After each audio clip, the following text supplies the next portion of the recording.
કે તમને બોલાયા ત્યાંથી પણ આ સુધીના કે એવું સમાજની અંદર તમે એવું એને સરપંચ એવું વિચાર્યું કે ભાઈ આ સમાજ કોના માટેની ઊભી છે? તમે બે પછની તે તમે જવાબ લેતા બરાબર, એનો ડિટેલનો તમે જવાબ પૂરા કર્યા પહેલા તમે બારોબાર ડિસિઝન લેવાય નહીં. સમજો અમારા સમાજની અંદરમાં જે અમે જે આ પ્રમુખ માણસની આખી જે અમદાવાદથી એરિયાથી માંડીને આપણા જે ગ્રુપની અંદરમાં બધા ભાઈને નિકાલ કરાયો છે. એક્સિડન્ટથી માંડીને પ્રાર્થ કોઈ બી પડ્યો હમલે ત્યારે આપણે પ્રમુખને ઊભો કરેલો એ જ સમયની અંદરમાં એ ભાઈ બધું આપણો નિરાકરણ કરી આલ્યો છે અત્યારે હાલની તારીખમાં બરાબર. અને આજે સમાજની અંદર ને બધાને પૂછ્યા વગરનો જે સરપંચ સાહેબ આવ્યા છે એની અંદર એ જતા રહ્યા અને નિકાલ આત્રામાં કર્યા છે એ મોટો મહાન પાપ છે સરપંચની બી.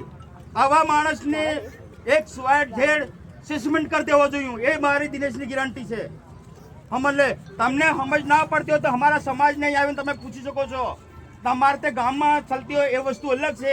સિટીની અંદરમાં જે ચાલે છે આપણે પ્રમુખભાઈ બોલે છે અને વસ્તુ કરે છે એ વસ્તુ અલગ છે. સમાજની અંદરમાં તમારે જો વિચારી અને પછી જવાબ લેવાય પછી આગળ વધાય. અને વધતા એક બીજી કે જે આપણા ગ્રુપની અંદરમાં જે માણસ જોડેલો છે એ બધા ભાઈઓને વિનંતી છે.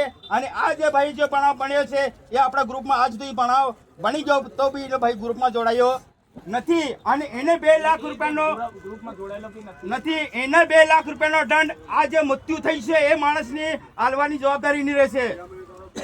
કેમ કે આપણે અંદરમાં એ માણસ ગ્રુપમાં નહોતો તો બી સત્તા આપણે સાહસ કર્યો. આપણા આદિવાસીઓ ભાઈઓ મકરતમન ભાઈઓ કહું કે તો બી સાહસ કરે આટલા બધા હતા આપણે ભૂગ્યા આપણે બરાબર. આ જે માણસ ગુનેગાર છે કેમ કે ગ્રુપમાં નથી આ ભાઈ આપણાની અંદર બરાબર. અને સત્તા આજે સેઠિયો તરીકે આટલો નિકાલ કર્યો છે. વત્તા જો હવે જો બીજી વાર બને તો બિલ્ડર કોન્ટ્રાક્ટ ને બધાને છોડી દેવાનો. જે મકર તમને માથે જે 25-30 હજાર રૂપિયા લાગતા એ નહીં તો ભરાવાના છે. મંજૂર છે ભાઈઓ? હા, કેમ કે આમાં મંજૂર રહેવું પડશે.